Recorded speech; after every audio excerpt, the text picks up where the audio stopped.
How to manage router on phone. Hi everyone, I'm here to assist you today. Without any delay, let's jump right in. First, open Settings on your device. In Settings, click on Wi-Fi and Network at the top.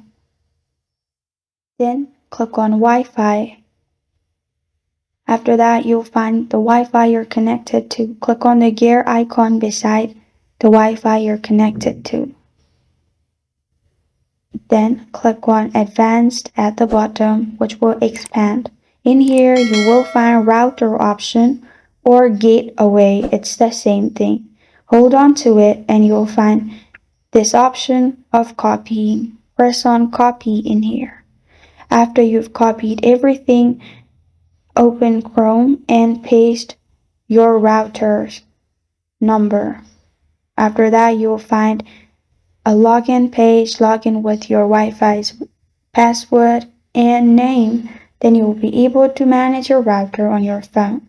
This is how to manage router on phone. Thank you for joining me today. If this video helps you out, please leave a like and subscribe for more. Got a question or want to suggest a topic? Comment below. Thank you for watching.